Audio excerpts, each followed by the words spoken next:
ನಮಸ್ಕಾರ ಸ್ನೇಹಿತರೆ, ಎಂದಿನಂತೆ ನೀವೆಲ್ಲರೂ ಚೆನ್ನಾಗಿದ್ದೀರಾ ಅಂತ ಭಾವಿಸ್ತಾ ಇವತ್ತಿನ ಬ್ಲಾಗ್ ಅನ್ನು ನಿಮ್ ಮುಂದೆ ಪ್ರಸ್ತುತ ಪಡಿಸ್ತಾ ಇದ್ದೀನಿ. ಬೆಳಿಗ್ಗೆನೆ ಇವತ್ತು ಎದ್ಬಿಟ್ಟು ಅವರು ನನ್ಗೆ ತುಂಬಾ ಕೆಮ್ಮು, ಮಾಮೂಲಿ ನಂದು ಯಾವಾಗ್ಲೂ ಕೋಲ್ಡ್ ಆತರ ಆಗ್ತಾ ಇರುತ್ತೆ, ಹುಷಾರಿಲ್ದಂಗೆ ಆತರ. ಇವಾಗ ಹಾಲು ತರ ಕೇಳಕ್ಕೆ, ಇವತ್ತು ಶನಿವಾರ ಬೇರೆ ಹಾಲು ಖಾಲಿ ಆಗೋಗಿತ್ತು.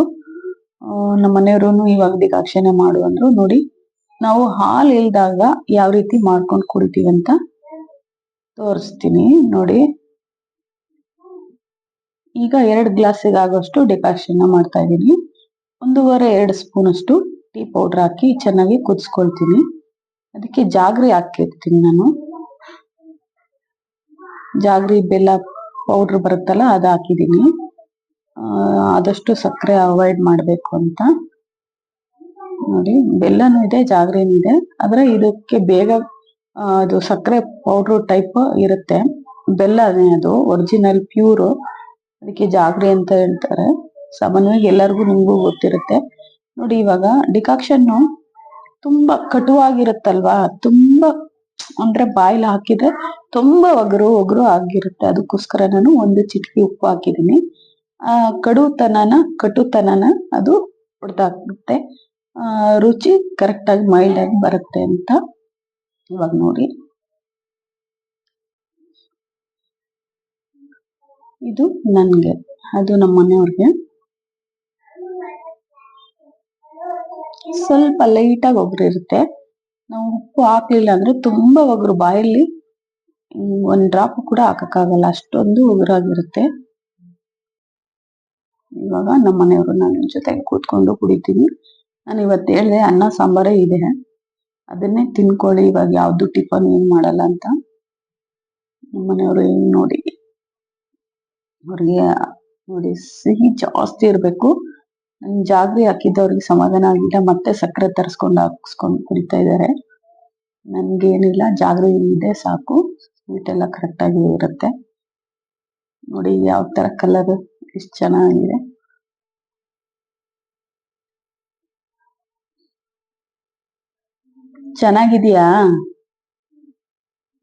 ಚೆನ್ನಾಗಿದೆಯಂತೆ. ಸ್ವಲ್ಪ ಬಿಸಿ ಇದೆ, ಅದಕ್ಕೆ ನಾನು ಆರಿನ ಮೇಲೆ ಕುಡಿಯೋಣ ಅಂತ.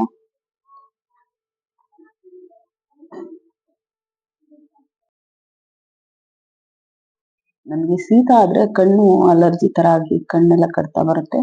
ಈ ನಡುವೆ ಯೂಟ್ಯೂಬ್ ಅಲ್ಲಿ ತುಂಬಾ ಎಡಿಟಿಂಗ್ ಕೆಲಸಗಳು ಜಾಸ್ತಿ ಇರೋದ್ರಿಂದ ಕಣ್ಣು ಅಲರ್ಜಿ ಆಗಿ ಕಣ್ಣೆಲ್ಲ ಚಿಕ್ಕದಾಗಿದೆ. ಆಕ್ಚುಲಿ ನನ್ ಕಣ್ಣು ತುಂಬಾ ಚೆನ್ನಾಗಿತ್ತು, ಇವಾಗ ಕಣ್ಣೆಲ್ಲ ಚಿಕ್ಕದಾಗಿ, ಕ್ಯಾಮ್ರಾ ನೋಡಿ ಇಲ್ಲ ನೋಡಿ, ಕಣ್ಣು ಬಿಡಕ್ಕಾಗಲ್ಲ ಆ ತರ ಹೋಗ್ಬಿಟ್ಟಿದೆ ನನ್ ಕಣ್ಣಿಂದು.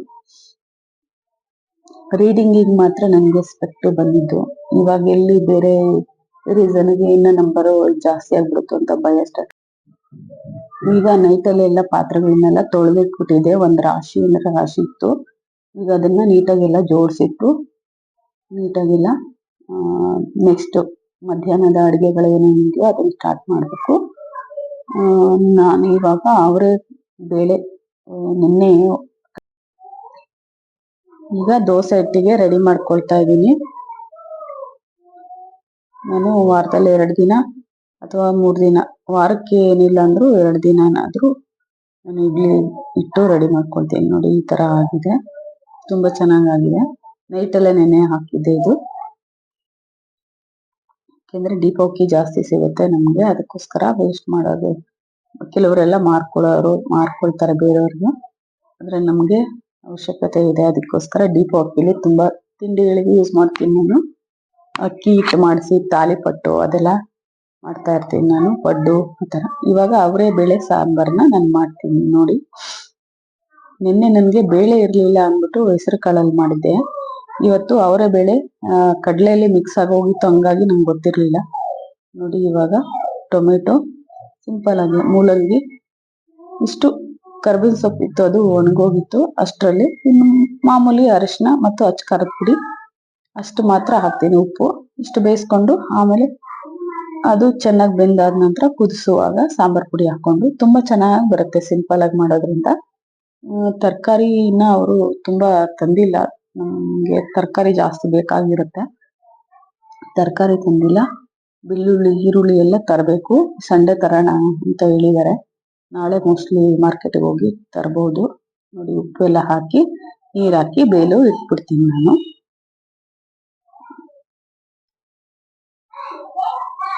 ಅಷ್ಟೇ ಸಿಂಪಲ್ಲು.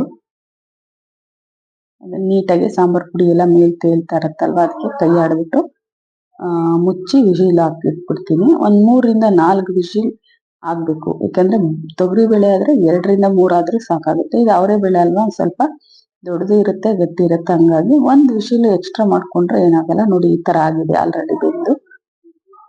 ನೋಡಿ ಈ ತರ ತುಂಬಾ ಚೆನ್ನಾಗಿ ಬಂದಿದೆ. ಬೇಳೆ ತುಂಬಾನು ಕದಡಿಲ್ಲ, ಬೇಳೆನೂ ಬಾಯಿಗೆ ಸಿಗೋ ತರನು ಇದೆ. ಮತ್ತೆ ರಸ ತರ ತುಂಬಾ ಚೆನ್ನಾಗಿ ಸ್ಮ್ಯಾಶ್ ಆಗಿದೆ ಕೆಲವೊಂದು ಬೇಳೆಗಳು. ಅಂದ್ರೆ ಅದ್ರಲ್ಲೇ ಕರ್ಗೋಗ್ಬಿಟ್ಟಿದೆ. ಈಗ ನೋಡಿ ಬೇಳೆ ಆದ್ರೆ ಈ ತರ ಕರ್ಗೋಗ್ಬಿಡುತ್ತೆ, ಆದ್ರೆ ಕಾಳುಗಳು ಆಗಲ್ಲ. ನಾವೇ ಅದನ್ನೆಲ್ಲ ಸ್ಮ್ಯಾಶ್ ಮಾಡ್ಬೇಕಾಗತ್ತೆ. ಈಗ ಇದನ್ನ ಚೆನ್ನಾಗಿ ಕುದಿಸ್ಬಿಟ್ಟು ಪಾತ್ರೆಗೆ ಚೇಂಜ್ ಮಾಡ್ತಾ ಇದೀನಿ. ಯಾಕೆಂದ್ರೆ ಕುಕ್ಕರಲ್ಲೇ ಕುದಿಸಿದ್ರೆ ನಾವು ಬಾಳಿಕೆ ಬರಲ್ಲ, ವಿಶಿಲು ಚೆನ್ನಾಗಿ ಬರಲ್ಲ, ಅಥವಾ ನೀರ್ ಸೋರೋದು ಆ ತರ ಎಲ್ಲ ಆಗುತ್ತೆ. ಆ ಕಾರಣಕ್ಕೆ ನಾನು ಕುಕ್ಕರ್ ಏನಿದ್ರು ಬೇಯಿಸ್ಕೊಳಕ್ ಮಾತ್ರ. ಈಗ ಆಲ್ರೆಡಿ ಇದಾಯ್ತು, ಕುದಿ ಬಂತು. ಇನ್ನ ಒಂದ್ ಕುದಿ ಬರ್ಬೇಕು, ಒಗ್ಗರಣೆ ಹಾಕಾಯ್ತು. ಅದಕ್ಕೆ ತುಂಬಾ ಚೆನ್ನಾಗಿರುತ್ತೆ. ಅವರೆಬೇಳೆ ಸಾಂಬಾರೇ ಒಂಥರ ಟೇಸ್ಟ್ ಚೆನ್ನಾಗಿರುತ್ತೆ ಸ್ನೇಹಿತರೆ. ಮತ್ತೆ ಅವರೆಕಾಳ್ದು ಸಾರು ಮಾಡ್ಬೇಕು, ಒಂದ್ಸಲ ಮಾಡಿ ತೋರಿಸ್ತೀನಿ. ಬದ್ನೆಕಾಯಿ ಅವರೆಕಾಳನ್ನ ಹುರಿದು ಮಾಡಿ ತೋರಿಸ್ತೀನಿ. ಇದು ಸೈಡಲ್ಲೆಲ್ಲ ನೀರು ಮಿಕ್ಸ್ ಮಾಡಿರ್ತೇವಲ್ಲ, ಅದು ಜಾಸ್ತಿ ಆಗಿರುತ್ತೆ, ಅದಕ್ಕೆ ನೊರೆ ಬರುತ್ತೆ. ಆ ನೊರೆ ಎಲ್ಲ ತೆಗೆದ್ಬಿಟ್ಟು ನೀಟಾಗಿ ಸೈಡಲ್ಲಿ ಬರೀ ನೊರೆ ಮಾತ್ರ ತೆಗಿಬೇಕು. ಯಾಕೆಂದ್ರೆ ನಾವು ಕರೆಕ್ಟಾಗಿ ಆ್ಯಡ್ ಮಾಡಿರ್ತೀವಿ. ಇದಾಯ್ತು ಇದ್ರ ಕತೆ. ಇನ್ನ ಮುದ್ದೆಗೆ ಹೆಸರಿಡ್ತಾ ಇದ್ದೀನಿ. ನಮ್ ಕಡೆ ನೀರಿಡೋದಕ್ಕೆ ಹೆಸರಿಡೋದು ಅಂತಾರೆ ಮುದ್ದೆಗೆ. ನೋಡಿ ಅನ್ನ ಈ ನಡುವೆ 2-3 ದಿನ ಸಾಕಷ್ಟು ಅನ್ನನ ಮಾಡ್ತಾ ಇದ್ದಾರೆ ಇವರು. ಊಟನೇ ಸರಿ ಮಾಡ್ತಾ ಇಲ್ಲ, ಅದಕ್ಕೆ ಅನ್ನ ಹಾಕಿದೆ ರಾತ್ರಿ ಉಳಿದಿದ್ದು.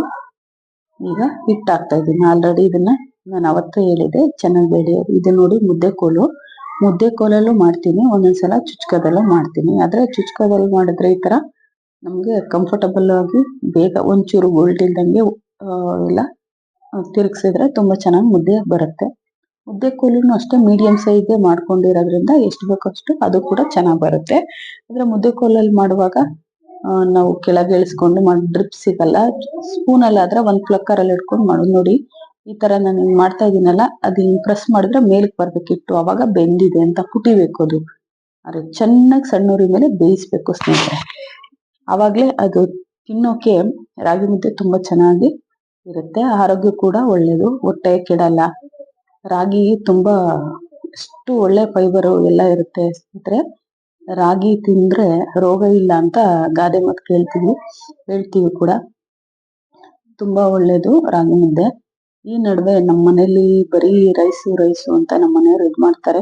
ನಾನು ಒಬ್ಬಳಿಗೆ ಮಾಡ್ಕೋಬೇಕಲ್ಲ ಅಂತ ಬೇಜಾರಾಗಿ, ಅದಕ್ಕೆ ಇವತ್ತು ತುಂಬಾ ಅನ್ನ ಉಳಿದಿದ್ದನ್ನ ತಿನ್ನೋದಿಲ್ಲ, ಅನ್ನ ಇತ್ತು ಅಂತ ತಿಂದ್ರೆ ನಾನ್ ಯಾವ್ದಿದ್ರು ತಿಂದ್ಬಿಡ್ತೀನಿ. ನನ್ಗೆ ತಂಗ್ಳು ಆತರ ಏನೂ ಇಲ್ಲ, ಊಟ ಅಷ್ಟೇ. ಅದಕ್ಕೇನೆ ಈ ರೀತಿ ನಾನು ತುಂಬಾ ಒಬ್ಳೆ ಎಷ್ಟು ಅಂತ ಮಾಡೋಕ್ಕಾಗುತ್ತೆ. ರೈಸು ಕೂಡ ನಾನು ಜಾಸ್ತಿ ತಿನ್ನಲ್ಲ, ಅದಕ್ಕೆ ಮುದ್ದೆಗೆ ಹಾಕೊಂಡೆ. ನಮ್ ಕಡೆ ಅಕ್ಕಿ ನುಚ್ಚು ಬರುತ್ತೆ, ನುಚ್ಚು ಕೂಡ ಹಾಕ್ತಾರೆ. ತಿನ್ನಕ್ಕೆ ಚೆನ್ನಾಗಿರುತ್ತೆ. ತುಂಬಾ ಅಚ್ಚರಾಗಿ ಮುದ್ದೆ ಅಂತಾರೆ, ಅಂದ್ರೆ ಬರೀ ರಾಗಿ ಹಿಟ್ಟಲ್ಲೇ ಮಾಡಿರೋ ಮುದ್ದೆ. ಕೆಲವ್ರಿಗೆ ಇಷ್ಟ ಆಗಲ್ಲ. ಆದ್ರೆ ಶುಗರ್ ಇರುವಂತವ್ರಿಗೆ, ಸಕ್ಕರೆ ಕಾಯಿಲೆ ಇರುವಂತವ್ರಿಗೆ ಈ ತರ ಅನ್ನ ಹಾಕಿ ಮಾಡಂಗಿಲ್ಲ. ಬರೀ ಅಚ್ಚರಾಗಿ ಹಿಟ್ಟಿನ ಮುದ್ದೆನೆ ಮಾಡ್ಬೇಕಾಗುತ್ತೆ. ಈಗ ನಾನು ಹೋಗಿ ಎಲ್ಲ ಕೆಲಸ ಮುಗಿಸಿ ಫೈನಲಿ ಸ್ನಾನ ಮಾಡಿ ದೇವ್ರಿಗೆ ನಮಸ್ಕಾರ ಮಾಡಿ ಬಂದೆ. ಆಲ್ರೆಡಿ ಅವ್ರು ಪೂಜೆ ಮಾಡಿ ಹೋಗಿದ್ರು. ಈಗ ಊಟ ಮಾಡ್ತೀನಿ. ಊಟ ಅಂದ್ರೆ ನಾನು ಲೇಟ್ ಆಗಿ ಟಿಫನ್ನೇ ಮಾಡ್ತೀನಿ. ನಾನು ಸ್ವಲ್ಪ ಒಂದೊಂದ್ಸಲ ನಾನು ಅವಾಯ್ಡ್ ಮಾಡ್ತೀನಿ, ಬೆಳಗ್ಗೆ ಟಿಫನ್ನ ಸ್ಕಿಪ್ ಮಾಡ್ಬಿಡ್ತೀನಿ. ನೋಡಿ ಎಷ್ಟು ಚೆನ್ನಾಗಾಗಿದೆ, ಹೇಗಿದೆ ಅಂತ ಹೇಳ್ತೀನಿ. ಊಟ ಮಾಡೋಣ ಬನ್ನಿ ನೀವು ಕೂಡ. ತುಂಬಾ ಸುಡ್ತಾ ಇದೆ ಸ್ನೇಹಿತರೆ.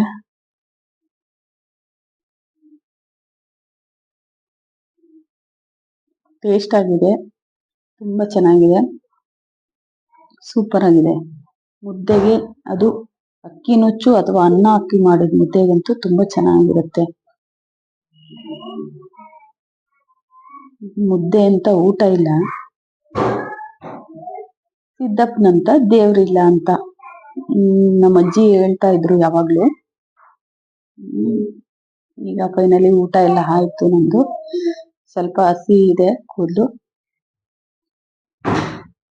ಫೈನಲಿ ಇವಾಗ ಊಟನೂ ಆಯ್ತು, ಎಲ್ಲ ಆಯ್ತು. ಅವರೇ ಬೇಳೆ ಸಾರು ಇವತ್ತು ಮಾಮೂಲಿಯಾಗಿ ಮಾಡಿದೆ, ತೊಗರಿ ಬೇಳೆ ಸಾರು ಮಾಡೋ ಥರನೇ. ಆದ್ರೆ ಊರ್ ಕಡೆ ಎಲ್ಲ ಹುಣಸೆ ಚಿಗುರು ಅಂತ ಸಿಗುತ್ತೆ. ಆ ಹುಣಸೆ ಚಿಗುರು ಮತ್ತು ಹುಣಸೆ ಬೋಟು ಸಿಗುತ್ತೆ.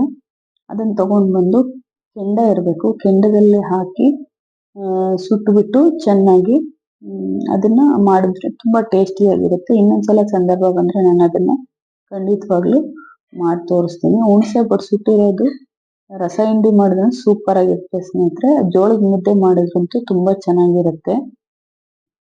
ನಮ್ ಚಿಕ್ಕಮ್ಮ ಅದನ್ನ ತುಂಬಾ ಚೆನ್ನಾಗಿ ಮಾಡ್ತಾ ಇದ್ರು. ಅದು ನನ್ ಬಸರಿಲ್ ಬಯಸ್ಬಿಟ್ಟಿದ್ದೆ, ಕೊನೆಗೂ ನನ್ ಬಸರಿಲ್ ತಿನ್ನಕ್ಕೆ ಆಗ್ಲಿಲ್ಲ. ಅದಾದ ನಂತರ ಸುಮಾರು ನನ್ ಮಗ ದೊಡ್ಡವನಾದ್ಮೇಲೆ ಹುಣಸೆ ಚಿಗುರು ಸಿಕ್ಕಾಗ ನಾನು ಅದನ್ನ ಮಾಡ್ಕೊಂಡು ತಿಂದು ಸಮಾಧಾನ ಪಟ್ಕೊಂಡಿದ್ದು ಉಂಟು. ತುಂಬಾ ಚೆನ್ನಾಗಿರುತ್ತೆ. ಅವರೇ ಬೇಳೆ, ಹಸಿಮೆಣಸಿನಕಾಯಿ ಮತ್ತೆ ಒಂದು ಈರುಳ್ಳಿ, ಬೆಳ್ಳುಳ್ಳಿ ಹಾಕಿ ಬೇಯಿಲಿಟ್ಬಿಟ್ಟು ಅರಿಶಿನ ಇಷ್ಟನ್ನ ಹಾಕಿ ಬೇಯಿಸ್ಬೇಕು. ಅದು ಒಲೆಯಲ್ಲೇ ಮಾಡ್ಬೇಕು. ಅದರಲ್ಲಿ ಬೇಯಿಸಿ ಆದ ನಂತರ ಆಮೇಲೆ ಹುಣಸೆ ಬೋಟು ಕೆಂಡದಲ್ಲಿ ಹಾಕಿ ಸುಟ್ಬಿಟ್ಟು ರಸ ಹಿಂಡಿ ಇಟ್ಕೋಬೇಕು. ಇಲ್ಲ ಅಂದ್ರೆ ಹುಣಸೆ ಬೋಟು ಆಪ್ಷನ್ ಸ್ನೇಹಿತರೆ, ಹುಣಸೆ ಬೋಟು ಅಥವಾ ಹುಣಸೆ ಚಿಗುರು ಎರಡು ತುಂಬಾ ಹುಳಿನೇ ಇರುತ್ತೆ. ಅದಕ್ಕೆ ಟೊಮೆಟೊ ಆಗ್ಲಿ ಏನೂ ಹಾಕ್ಲಿಲ್ಲ ಅಂದ್ರೂ ನಡೆಯುತ್ತೆ. ಕೆಲವರು ಕಾಯಿ ಹಾಕ್ತಾರೆ. ನಮ್ ಚಿಕ್ಕಮ್ಮ 1 ಅಥವಾ 2 ಕಾಯಿ ಹಾಕ್ತಾ ಇದ್ರು ಬೇಯುವಾಗ, ಚೆನ್ನಾಗಿ ಟೇಸ್ಟ್ ಕೊಡುತ್ತೆ ಅಂದ್ಬಿಟ್ಟು. ಇದನ್ನ ರಸ ಹಿಂಡ್ಬಿಟ್ಟು ಆಮೇಲೆ ಇದನ್ನ ಏನು ಹುಣಸೆ ಚಿಗುರು ಇರುತ್ತಲ್ಲ ಎಲ್ಲ ಹಾಕಿ ಒಗ್ಗರಣೆ ಹಾಕ್ತಿವಲ್ವಾ, ಇನ್ನೇನು ಒಗ್ಗರಣೆ ಹಾಕೋ ಟೈಮ್ ಇದೆ ಅನ್ನುವಾಗ ಈ ಹುಣಸೆ ಚಿಗುರು ಹಾಕಿ 1-2 ಸೆಕೆಂಡ್ ಚೆನ್ನಾಗಿ ಕುದಿಸ್ಬೇಕು. ಕುದಿಯೋ ಟೈಮಿಗೆ ಹಾಕಿದ್ರೆ ಅದು ಎಲ್ಲ ಹುಳಿ ಅಂಶ ಅದು ಬಿಟ್ಕೊಳ್ಳುತ್ತೆ. ಅದಾದ ನಂತರ ನಾವು ಉಪ್ಪು ಏನು ಎಲ್ಲ ನೋಡ್ಬಿಟ್ಟು ಒಗ್ಗರಣೆ ಹಾಕೊಂಡ್ರೆ ಆಗೋಗುತ್ತೆ. ಅದನ್ನ ಊರ್ ಕಡೆ ಮಾಡ್ತಾರೆ ಸ್ನೇಹಿತರೆ. 2 ತರನು ಮಾಡಬಹುದು ಸ್ನೇಹಿತರೆ. ನಮಸ್ಕಾರ.